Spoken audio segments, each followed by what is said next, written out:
Hello everyone, welcome to First Umpire mid-season review of Kolkata night Riders. एक ऐसी team जो start होने से पहले फेवरेट थी, डिफेंडिंग चैम्पियंस, एंड एक्सपेक्टेड था कि वो डिफेंडिंग चैम्पियंस की तरह खेलेंगे और ऑलमोस्ट श्रेयस अय्यर और स्टार्क को छोड़ के सारा रिटेन ही है। ऐसा लग रहा है टीम ऑलमोस्ट वैसे से दिख रही है। हाँ, ये तो काफ़ी अपना कोर रिटेन कर पाए हैं। इन्होंने ऐसी कोशिश करी है कि श्रेयस अय्यर को तो इसलिए जाने दिया क्योंकि श्रेयस अय्यर भी नहीं चाहते थे एंड ये भी नहीं चाहते थे, एंड काफ़ी हद तक इवन केकेआर ने जो क्रेडिट भी था पिछले आईपीएल का वो श्रेयस अय्यर को ना दे के सिर्फ जीजी को दिया और अपनी मैनेजमेंट को। तो इसीलिए श्रेयस अय्यर तो वैसे नहीं बनते थे because he doesn't belong to such group. And साथ में फिर आपके स्टार्क को आपको लगा कि आप स्टार्क का सस्ता वर्जन ले सकते हो स्पेंसर जॉनसन के रूप में, जो कि बहुत हाईली रेटेड है as a left armer, but वो भी दिख रहा है कि आउटपुट आया नहीं वहाँ वो आया नहीं। और दूसरी तरफ स्टार्क ने अपने दम पे मैचेस जिताए हैं। हाँ बिल्कुल। सो ये दो चेंजेस के अलावा बाकी मेजॉरिटी जो कोर है वो रिटेन करने के एक और बावजूद था बहुत इम्पोर्टेंट, सॉल्ट उसका तो बहुत तगड़ा इनको एक ये भी है। पर अगेन मेगा ऑक्शन थी, मेगा ऑक्शन के हिसाब से ये ज़्यादातर रिटेन करके ही गए थे। एंड कंसिडरिंग द फैक्ट कि कुछ की प्लेयर्स, 3 की प्लेयर्स मिस करने के बावजूद भी टीम तब भी इनकी डिसेंट लग रही थी। हमने जब इनको लास्ट टाइम करा था तो हमने इनको टॉप 4 में रखा था, है ना? आई थिंक शायद थे, हाँ टॉप 4 में थे। टॉप 4 में थे ये MI CSK और SRH, नहीं SRH नहीं थी, पंजाब MI CSK पंजाब और एंड SRH एंड एंड नहीं केकेआर और SRH, ये टॉप 5 टीम। हाँ टॉप 5 टीम्स ये थी। तो टॉप 5 में से टॉप 6 पे दिल्ली थी, हाँ 7 पे शायद आरसीबी थी, 8 पे जीटी थी, 9 पे शायद आरआर थी और 10 पे एलएसजी थी। तो टेबल ऑलमोस्ट उल्टा हो गया। तो देखते हैं कहाँ कहाँ पे केकेआर ने लेट डाउन करा है हमें। इनके मैचेस को इवैल्यूएट करते हैं। अवे मैचेस पे अगर आए तो आरआर के अगेंस्ट जीते थे, स्टार्ट अच्छा हुआ था, नहीं मतलब सेकंड मैच था वो। अगर अवे मैच की बात करें तो आरआर के अगेंस्ट वहाँ पे डीकॉक ने बहुत प्यारा खेला था, 97 का उनका नॉक आया था। स्पिनर्स ने तो पूरा डिसमेंटल करके रख दिया था एक अच्छे पावर प्ले के बाद भी। और एमआई के अगेंस्ट फिर बहुत बुरी तरह हारे, वहाँ पे अश्विनी कुमार ही नहीं समझ आया इनको, पेसर्स खा गए थे इनको। सीएसके के अगेंस्ट एक बड़ी कन्विंसिंग विक्ट्री, सीएसके को रुला के हराया, 103 पे उनको समेट दिया था। और फिर पंजाब के अगेंस्ट एक ऐसी हार जो इनको इस कैंपेन में बहुत पिंच होने वाली है। 111 का एक मतलब पोल्ट्री टोटल होना, आई वुड नॉट से कि it was like a landmine, ऐसी विकेट भी नहीं थी, उस पर रन मारे जा सकते थे। होम मैचेस में इनका रिकॉर्ड ज़्यादा बुरा रहा है। वहाँ पे आरसीबी से पहले मैच हारे और उस मैच में दे वर गोइंग ग्रेट, 107 पे 1 थे और 61 बॉल्स बची थी और वहाँ दिख रहा था कि शायद 240 230 भी मार सकते हैं कंसिडरिंग जो इतनी फायर पावर इनके मिडिल ओवर में है। बट कहानी बिल्कुल पलटी वहाँ पे। एसआरएच के अगेंस्ट बहुत क्लिनिकल विक्ट्री थी, बहुत अच्छे से उनको फंसाया। और एलएसजी के अगेंस्ट ऐसी लॉस जो उनको काफ़ी पिंच करेगी, मतलब एक अच्छे डोमिनेटिंग सिचुएशन से उन्होंने मैच हारा और पूरा अपना खिचड़ी पका के रख दिया मिडिल ऑर्डर का। तो अगर देखा जाए तो ये आज 3 मैचेस जीते हैं और ये आराम से विद ईज 5 मैचेस जीत सकते थे और ये टेबल टॉपर होते हैं, टेबल टॉपर भी हो सकते थे, अमंग द टेबल टॉपर्स होते हैं डेफिनेटली। तो अब मैचेस की बात करें तो अवे मैचेस में एक डीसी के साथ मैच बसा है, वो बहुत टफ मैच होने वाला है जिस तरह से डीसी खेल रही है। और मिडिल ओवर्स में जिस तरह से उनके स्पिनर्स काम करते हैं वो एक्लीज हील है केकेआर की, तो उनके लिए इतना आसान नहीं होगा। और अगर जिस तरह के डीसी के स्पिनर्स वहाँ पे फंसाते हैं, एसआरएच में वहाँ पे मैच है, it will be, I am expecting a flat wicket high scoring match. तो वहाँ भी इनकी बैटिंग का चलना ज़रूरी है, नहीं तो फिर एसआरएच इनको आउटगन कर सकता है बैटिंग से। एक आरसीबी के साथ मैच है, आरसीबी की पिच पे अब काम हुआ है, वो लूम सॉइल यूज़ करने लगे हैं जिससे they are trying to increase the run score in that ground. तो मुझे लग रहा है वहाँ पे भी फिर इनको बैटिंग माइट का टकराव करवाना पड़ेगा। पर हाँ, स्टिल इनके स्पिनर्स वहाँ हैंडी आ सकते हैं। घर के अंदर अभी 4 मैच बचे हैं, एक जीटी के साथ, जितनी क्लिनिकल क्रिकेट जीटी खेल रही है वो इजी नहीं होगा। पीबीकेएस, पिछले साल पीबीकेएस ने 262 भी चेज़ कर दिए थे, वो काफ़ी चुभेंगे इन्हें। और राजस्थान रॉयल्स, जिस तरह से राजस्थान का कैंपेन है, ये एक मैच होगा जहाँ पे डेफिनेटली केकेआर अपने आप को फैंसी करेगी। और सीएसके, जिस तरह से सीएसके को हरा के आ रहे हैं, वैसे अपने घर में दे विल बी कॉन्फिडेंट कि वैसा सेम चौक पर सीएसके पे दोबारा लगा सकते हैं। तो ऑल इन ऑल सिचुएशन ठीक है, इतनी भी बुरी नहीं है, बट यहाँ से अब उनके 7 मैच जो बचे उनमें से उनको 5 मैच जीतने हैं। तो 5 मैच जीतने की अगर हम बात करें तो अवे मैचेस में डीसी मुझे मुश्किल लग रहा है, आरसीबी का जिस तरह का होम रिकॉर्ड रहा है वहाँ दे विल फैंसी, और SRH is also losing heat तो वहाँ भी दे कैन फैंसी। तो ये 2 मैचेस फंसाए जा सकते हैं। घर में जीटी और PBKS will be tough, considering PBKS against एक मेंटल बैरियर भी है। आरआर और सीएसके मुझे लगता है ये जीत सकते हैं। तो अभी 4 मैचेस दिख रहा है जहाँ पे इनके चांसेस बहुत हैं, और 3 मैचेस ऐसे जिनमें से एक कोई बड़ा मैच उनको निकालना पड़ेगा, तो शायद ये प्लेऑफ का पार्ट बन सकते हैं। बट डेफिनेटली यहाँ से कोई बहुत हाई क्वालिटी क्रिकेट इनको खेल के दिखानी पड़ेगी। और अगर इनकी रेटिंग्स पे आ जाते हैं, चलिए सर रेटिंग्स पे आते हैं। पहले तो जो हमने खुल के बांटे हैं इनको नंबर, पहले तो उन नंबरों को थोड़ा सा रेक्टिफाई कर दें। पावर प्ले में हमने कितने दिए थे इनको? हमने दिए हैं 11 में से 7। हमने बहुत ज़्यादा हाईली रेट नहीं करा था। देखो अगर हम देखें आरआर के अगेंस्ट पावर प्ले में मोइन अली आए थे, ठीक ठाक पावर प्ले निकला था उस मैच के हिसाब से। एमआई के अगेंस्ट तो they lost the match in the power play. CSK के अगेंस्ट तो ताबड़तोड़ पावर प्ले बैटिंग थी। पंजाब के against power play was still decent, क्योंकि सिर्फ 2 ही विकेट उड़ी थी उस विकेट के हिसाब से। पावर प्ले के बाद कहानी ज़्यादा बैठी। तो 4 में से 3 मैचेस में इनका पावर प्ले ठीक आया है। होम मैचेस में आरसीबी के अगेंस्ट भी पावर प्ले बहुत बढ़िया था, मिडिल ओवर्स में ये फंसे हैं। तो एसआरएच के अगेंस्ट भी इनका पावर प्ले अच्छा था, डिसेंट था, ठीक था, फिर भी कमबैक कर गए थे 2 विकेट उड़ने के बाद। और एलएसजी के अगेंस्ट भी पावर प्ले बहुत शानदार आया था। तो अगर देखा जाए पावर प्ले बैटिंग इनका अच्छा गया, उल्टा इनके साथ से भी बेटर हुए हैं, क्योंकि इनके एक ही बार हमने पावर प्ले को लैप्स देखा है इनका, जबकि हमें लग रहा था कि शायद जो नारायण है वो चलती फिरती विकेट। एसआरएच के अगेंस्ट भी उड़े 2 ओपनर्स, पर बाद में चीज़ संभाल ली थी। तो 11 में से 8, क्योंकि इसमें अजिंक्य रहाणे का भी बहुत बड़ा रोल है, बहुत मेजर रोल है एक तो। क्योंकि 7 में से अगर देखा जाए इनका पावर प्ले 5 मैचेस में चला है, 7 मैचेस में, तो 11 के हिसाब से 8 बनते हैं, इनके 8 बन जाते हैं। तो in fact there is a upward thing. जबकि डीकॉक नहीं चले, नारायण भी उल्टे सीधे रहे हैं, पर अजिंक्य रहाणे ने इनको हर बार एक वो स्ट्रॉन्ग पावर प्ले दिया है। Middle overs batting this has been horrible, because अब आरआर के अगेंस्ट अभी ठीक ठाक सी आपने कहानी की, एमआई के अगेंस्ट आप वहाँ मैच हारे, सीएसके के अगेंस्ट ज़्यादा मौका नहीं मिला, पंजाब के अगेंस्ट तो आपने तबाही ही मचा दी, आरसीबी के अगेंस्ट आप वहीं फंसे, और एसआरएच के अगेंस्ट भी आप एक बार तो बीच में थोड़े से स्लो डाउन हो गए थे, और एलएसजी के अगेंस्ट आपने फिनिश और मिडिल दोनों में थोड़ा थोड़ा मचाया। यहाँ हमने कितनी बैटिंग दी थे इनको? 9 में से 9 5 भी नहीं बनते अभी तो इनके, 4 बनते हैं इनफैक्ट क्योंकि ये जीते हुए मैच आ रहे हैं मिडिल ऑर्डर की वजह से। बिल्कुल सही। अगर आप देखो तो जितना बुरी तरह डिसमाउंट हुए हैं, गिरे हैं, तो उनके 4 होने चाहिए। This is been their problem, biggest problem है ये। इसमें समझ नहीं आ रहा नंबर काटने ही कितने हैं। डेथ चलिए फिर भी 5 नंबर ही काटते हैं, 4 तो देने ही पड़ेंगे, इससे कम तो क्या ही देंगे। डेथ में 10 में से 10 दिए हैं।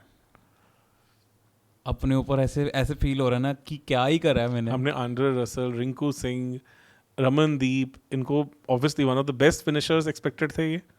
इन्होंने आरआर के अगेंस्ट चलो अच्छा फिनिश किया, एमआई के अगेंस्ट बहुत बेकार, सीएसके के अगेंस्ट मौका नहीं मिला, पीबीकेएस के अगेंस्ट तो इन्होंने मैच फिनिश ही नहीं किया 2, आरसीबी के अगेंस्ट इनका बुरा फिनिश 3, एसआरएच के अगेंस्ट अच्छा फिनिश था नो डाउट 1 अच्छा फिनिश, एलएसजी के अगेंस्ट बुरा फिनिश। तो उन्होंने 4 मैचेस एक पुअर फिनिश के कारण हारे हैं, 3 matches at least.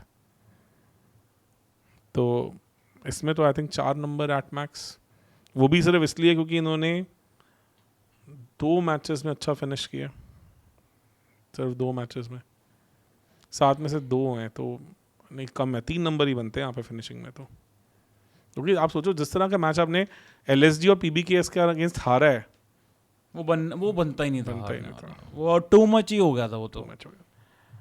Power play bowling, आपने आरआर के अगेंस्ट पावर प्ले में मार खाई, आपने एमआई के अगेंस्ट पावर प्ले में मार खाई, आपने सीएसके के अगेंस्ट अच्छा पावर प्ले निकाला, आपने पंजाब के अगेंस्ट पावर प्ले में मार खाई पर 4 विकेट्स भी निकाल दी तो अच्छा था, 2 पावर प्ले बढ़िया गए। आरसीबी के अगेंस्ट आपने पावर प्ले में बहुत मार खाई, एसआरएच के अगेंस्ट आपने बहुत शानदार पावर प्ले किया, एलएसजी के अगेंस्ट आपने पावर प्ले में मार खाई। तो 7 में से 3 बार आपके पावर प्ले अच्छे गए, 1 2 3 4 पावर प्ले आपके बेकार गए। तो बाय दैट लॉजिक 11 में से कितने बनते हैं? 6.5 6 6.5। मतलब कि इतने बेकार भी नहीं गए कि हाँ बिल्कुल तबाही मच गई है, वो सिर्फ 1-2 मैचेस में ही गए हैं। तो 6.5 या 7? 6, 6। क्योंकि हमने 7.5 दिए 11 में से इनको। 6 बनते हैं बिकॉज कंसिडरिंग कि आपको मार तो पड़ी है फिर भी। Middle overs bowling. आरआर के अगेंस्ट ब्रिलियंट थी, एमआई के अगेंस्ट मौका ही नहीं मिला, मार पड़ी। सीएसके के अगेंस्ट इनसेनली ब्रिलियंट, पंजाब के अगेंस्ट इनसेनली ब्रिलियंट, 3 जगह 4 में से ब्रिलियंट। आरसीबी के अगेंस्ट मौका ही नहीं मिला खास, यहाँ इनसेनली ब्रिलियंट, एलएसजी के अगेंस्ट मार पड़ी। तो 4 मैचेस में उन्होंने अच्छा किया आउट ऑफ 7। हमने कितने पॉइंट दिए थे इनको? 9 में से 9। यहाँ 7 बनते हैं बिकॉज स्टिल 1-2 मैचेस में रहा है जहाँ they could have done better. Still ये पार्ट इनको फिर भी अच्छा गया, इतना बुरा नहीं गया। ना। Death overs bowling. आरआर के अगेंस्ट बहुत अच्छा किया था डेथ ओवर। एमआई के अगेंस्ट तो ज़रूरत ही नहीं पड़ी। सीएस के अगेंस्ट बहुत अच्छी गई, पंजाब के अगेंस्ट बहुत अच्छी गई 2, ऐसे ज़रूरत पड़ी नहीं थी 3, और आरसीबी के अगेंस्ट तो ज़रूरत नहीं पड़ी। एसआरएच के अगेंस्ट बहुत सही 4। इसमें फिर भी ठीक रहा है, मतलब ऐसे कुछ खास एक एलएसडी वाले मैच और आरसीबी वाले मैच छोड़ के डेथ में फिर भी उन्होंने कुछ ना कुछ करके दिखाया है। तो मुझे नहीं लगता बहुत ज़्यादा, 10 में से 8 दिए थे हमने। 7 कर सकते हैं फिर भी, कंसिडरिंग की मैच में आपने एक बार परफॉर्म नहीं किया ना, और ऐसा पर ठीक है। आई थिंक 8 है फिर भी। 8 का तो है, मेरे को भी लग रहा है। होम ग्राउंड एडवांटेज पे आ जाते हैं। होम ग्राउंड में इन्होंने सिर्फ एक ही मैच जीता 3 में से, और बाकी होम ग्राउंड के बाकी मैचेस में आ जाते हैं और उनकी रेटिंग्स दे देते हैं। क्या लगता है हमें अब करंट फॉर्म के हिसाब से? जीटी 0.5, पंजाब किंग्स 0.5 क्योंकि मेंटल ब्लॉक बहुत बड़ा होगा, लास्ट ईयर की हिस्ट्री भी है। आरआर 1.5, आरआर तो बहुत नीचे लगी हुई है। सीएसके ये 1.5 कह सकते हो कि सीएसके अब थोड़ा मोमेंटम बिल्ड कर रही है, और पर केकेआर ने जिस तरह से रौंदा था पिछले मैच में, तो 1.5 देना बनता है। और एनडी अभी केकेआर ऊपर ही चल रही है। 4 तो 6 4 पॉइंट्स हुए 6, तो 6 पॉइंट्स बनते हैं इनके होम ग्राउंड एडवांटेज के। हमने 8.5 दिए थे, तो बाय दैट लॉजिक 2.5 नंबर और कट गए। Use of impact player Angkrish use हुए हैं मेजॉरिटी टाइम्स। तो आरआर के अगेंस्ट अंक्रिश का खास रोल था नहीं। एमआई के अगेंस्ट अंक्रिश ने मतलब आपको मयंक की लेके आने पड़ गए थे, बैटरी एक्स्ट्रा लेके आना पड़ गया था आपको, तो वो भी काम नहीं आए थे। बात ही मनीष पांडे आउट हो गए थे, तो पहले मैच में खास इम्पैक्ट डाला नहीं, दूसरे में फेल हो गए, तीसरे में तो ज़रूरत ही नहीं पड़ी, चौथे में आए तो कुछ अंक ठीक करा, फिर भी 4 में से 1 मैच में काम कर पाए। आरसीबी के अगेंस्ट नहीं काम आए, एसआरएच के अगेंस्ट इम्पैक्टफुल थे, बॉलर आए थे 2, एलएसजी के अगेंस्ट भी काम नहीं आए क्योंकि बैटर आए थे, रघुवंशी और आते फेल हो गए थे। तो 7 में से 2 मैचेस में आप अच्छे से यूज़ कर पाए हो, तो 7 में से 2 मतलब 3 गिन सकते हैं, तो 5 में से 2 पॉइंट्स बनते हैं। 3 दिए थे हमने, 1 यहाँ माइनस हो जाता है। रीज़न है ना कि यार कि उतने अच्छे से इनके फिनिशर्स ने रोल प्ले नहीं किया ना, तो उस चक्कर में आप वो यूज़ नहीं कर पाए एक्स्ट्रा बैटर का प्रिविलेज भी। Fielding not too good not too bad इनकी। तो यार एलएसडी वाले मैच में कैच छूटे हैं, बहुत ज़्यादा इंपॉर्टेंट कैच छूटे हैं। देखो ना जिनमें हारे हैं, पंजाब वाले मैच में तो खास कुछ उम्मीद थी ही नहीं, फिर भी एमआई वाले मैच में मैटर करने नहीं थे ज़्यादा, आरसीबी वाले मैच में भी ज़्यादा कोई स्कोप था नहीं, एक ही मैच फिर भी ठीक। हमने कितने थे पॉइंट्स इनको? हमने 3 में से 1.5 दिया, वैसा ही रहा है। Not too good not too bad. IPL team experience हमने 8 में से तो भर के दिए 7 नंबर। देखो इसमें अगर हम देखें तो डीकॉक अपना एक्सपीरियंस नहीं लेके आए, नारायण अपना लेके आए, रहाणे अपना लेके आए, अंग्रीश रघुवंशी ने पिछले साल आईपीएल जीता है, वो एक्सपीरियंस अपना लेके आए, दिखा है। Still he was doing good. तो बैटर्स के तो तीनों. उसके बाद Venkatesh Iyer has been a flop. एक इनिंग को छोड़ के कुछ नहीं किया उन्होंने. Rinku Singh has been a flop. Andre Russell has been flop. Ramandeep has been flop. तो 8 में से मिडिल ऑर्डर तो आपका पूरा ही बैठ गया ना. तो आपके 8 में से सिर्फ 3 प्लेयर्स ने अच्छा किया. बॉलिंग में Vaibhav has been cold, hot and cold. Harshit Rana फिर भी थोड़े ठीक लगे हैं. वो भी मतलब ऐसा नहीं आप कह सकते कि हाँ is the standard bowler of this IPL. Varun Chakravarthy भी जितनी उनकी बात थी उतना नहीं लगा. तो मैं 11 में से और 12वां प्लेयर स्पेंसर जॉनसन, तो मोइन अली कुछ भी, तो आप कहें कि इफेक्टिवली 4-5 आउट ऑफ 12. तो मतलब 6 में से ढाई बन गए 2.5 होगा मैक्सिमम. और मैनेजमेंट ने तो बहुत डिसअपॉइंट किया है. क्योंकि काफ़ी सारे इनके भी डिस्कशंस आए हैं. तो 8 में से 3 टोटल. आधा नंबर मैनेजमेंट का. कितने थे हमारे पिछली बार? 7 दिए थे. वहीं से उड़ा है क्योंकि पिछला एक्सपीरियंस तो यूज़ ही नहीं हो पाया ना. ऐसा लग रहा है कि जीजी और श्रेयस अय्यर काफ़ी मेजर मिस है. और ऐसा लग रहा है नई टीम है बिल्कुल ये. तो -4. Core leadership and owners vision. देखो ओनर्स विजन पे इसलिए मैं कहूँगा कि इनका अभी तक पिच सॉर्ट नहीं हुआ है. तो they have not been able to use Eden Gardens well because 3 home matches में से 2 में इनको पिच अपने हिसाब से नहीं मिली है. तो इसलिए मैं यहाँ पे ओनर्स की भी मिस्टेक मानूंगा कि they have not been able to manage their home ground well. तो 4 में से 1 पॉइंट ही मुश्किल से मिलेगा. और कोर लीडरशिप में बैटिंग में Rahane has shown leadership quality. Narayan still has done it. बाकी कोई बैटर नहीं लगा जिसने ओन किया है. और बॉलिंग में हम अगर नारायण क्वालिटी ऊपर दे चुके हैं तो बॉलिंग में तो कोई भी नहीं लगा जिसने आके अपनी कोई रिस्पॉन्सिबिलिटी ली और अपने बलबूते में मैच जितवाए हैं. May be Varun Chakravarthy because उन्होंने फिर भी 2-3 मैचेस में अच्छा किया है. तो 3 पॉइंट्स बनते हैं यहाँ पे 6 में से और 4 पॉइंट बनते हैं 10 में से. हमने यहाँ कितने दिए थे? 5 दिए थे हमने. ये फिर भी थोड़ा हमने इसलिए 5 दिए थे क्योंकि हमें ऑलरेडी लग रहा था कि something is not right in their. Because Shreyas Iyer को जाने देना despite being a winning captain and despite even knowing कि मतलब श्रेयस अय्यर की क्या पोटेंशियल है क्या नहीं है. बिल्कुल सही है. और कंसिडरिंग जिस तरह से उन्होंने पंजाब को चलाया है, उनकी खुद की फॉर्म थोड़ी सी पंजाब में अभी ऊपर नीचे रही है, पर उनकी कैप्टनसी को लेकर किसी ने डाउट नहीं किया है. No. तो वो इंटरेस्टिंग चीज़ है. चलिए सर मैं लगाता हूँ total.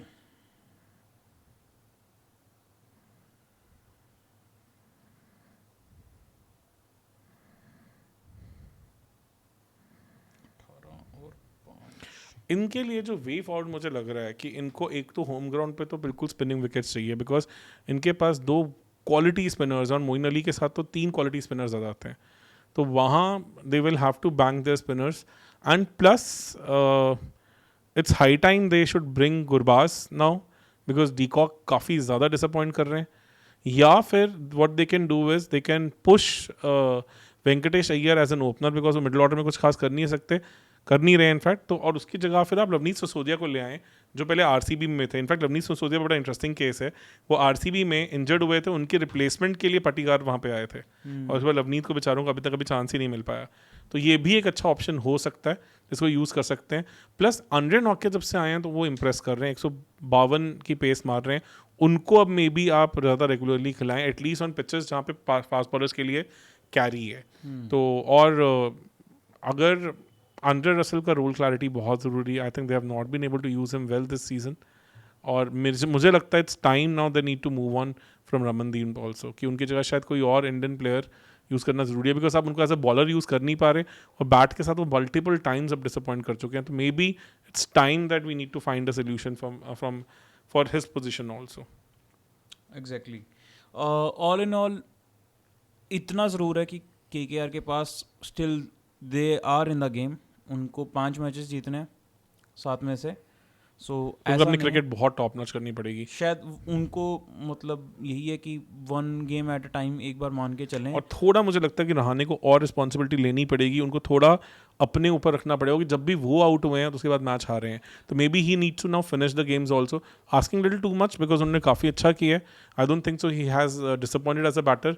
He has already punched above his weight. But शायद जितनी फ्रजाइल इनका मिडिल ऑर्डर है शायद यहाँ पे और इसकी जरूरत पड़े. मुझे KKR और पंजाब किंग्स में ना ये सिमिलैरिटी दिखती है कि दोनों में जो कैप्टन्स हैं उन्हीं पे ही डिपेंडेंट है team as a batting order. वो जल्दी जाते पर पंजाब किंग्स की जो ऑन पेपर जब आप बैटिंग ऑर्डर देखते भी हैं ना, तो वो देख के भी लगता है कि यार ये इंडियन पिचेस के लिए शायद नहीं है सही। हाँ, मतलब कि थोड़ा मोमेंटम हिलेगा तो आप निहाल वडेरा को निकाल दें हम्म, तो आपको कोई नहीं दिखेगा कि अच्छा कोई स्पिन अच्छा खेल पाएगा। नो डाउट जॉश इंग्लिश भी आ जाते हैं, but मैक्सवेल भी आ जाते हैं। हमें लगता है कि यहाँ पे ना हम थोड़ा केकेआर को भी ओवररेट करते हैं, बिकॉज 2023 आईपीएल में भी they were among the worst teams when it came to handling spin. ये इनफैक्ट अपने खुद के होम ग्राउंड पे स्पिनिंग विकेट्स इसलिए नहीं दे पा रहे थे क्योंकि इनके बैटर ज्यादा बुरा कर देते थे उन पिचेस पे। हाँ। तो इसलिए तो तब श्रेयस अय्यर ही बचा रहे थे इनको। वो तो 24 में आया ना। अच्छा, उससे पहले 23 में 23 में 23 में तो श्रेयस अय्यर के आने के बाद ठीक हुआ था, मैं वही बोल रहा हूँ। वो उन्होंने एज ए फ्लोटर काफी अच्छे से हैंडल किया। बिल्कुल सही आपने जो पॉइंट बोला कि वो दिखे नहीं इतने मेजर चीजें करते हुए, but he was filling those critical gaps. मतलब वो क्रैक्स जो बनते थे उनको रोकने में बहुत काम था, प्लस एक कॉन्फिडेंस भी होता है ना कि एक अच्छा बैटर पड़ा है जो संभाल लेगा। चलिए सर, कितनी आई ये rating? 5.25। Still I think little better than MI, exactly, because they are in better position as क्योंकि मैचेस ज्यादा क्लोज हारे हैं। मैचेस। 2 मैच तो ऐसे हारे हैं जो ये जीतने चाहिए थे। 2 मैच तो ऐसे हारे हैं जो ये जीतने चाहिए थे क्लियर, पंजाब और एलएसजी के against. From a very strong situation they lost. Exactly. चलो देखते हैं यार अगलों के क्या निकल के आती है रेटिंग। तब तक के लिए प्लीज हमारे साथ बने रहें and thank you so much guys, thank you so much for joining. And अगर आपको ये रिव्यू अच्छा लगा है, वैसे तो ये पूरी सीरीज खत्म होने के बाद हम पॉइंट्स एक बार आपको शेयर कर देंगे, बट फिर भी बने रहिएगा एंड आप अपनी भी रेटिंग ज़रूर बताएं। एंड आपको भी क्या लगता है कोलकाता के इस अभी तक आधे कैंपेन के बारे में ज़रूर बताएं। अभी तक एक चीज़ जो सबसे बड़ी चीज़ निकल के आई है और वो है इनका middle order batting and death over bowling. तो पेसर्स वहाँ उन्होंने मिस किया थोड़ा। सो डेथ ओवर बॉलिंग थोड़ा ज़्यादा बड़ा इशू रहा है।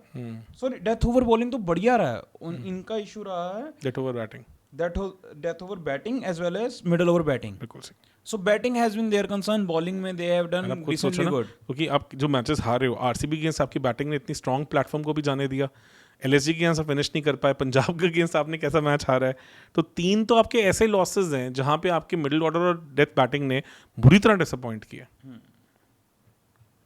बट मुश्किल होने वाला है क्योंकि जो होम मैचेस हैं उनमें 2 मैचेस तो बहुत बड़े मैचेस हैं, उनके खिलाफ तो बहुत मुश्किल लग रहा है। और जो अवे मैचेस हैं वहाँ पे आरसीबी के अगेंस्ट कर सकते हैं फैंसी 3 एंड एक एसआरएच के 4, तो ये टोटल 4 मैचेस लग रहे हैं ये जीत सकते हैं। एक इनको पता नहीं कहीं से निकालना पड़ेगा। तो considering that fact, let's hope कि केकेआर को हम अब फाइनली बाउंस बैक करते हुए देखें and we might get to see one of the clinical performances by KKR. So thank you so much for joining and don't forget to subscribe First Umpire. Thank you.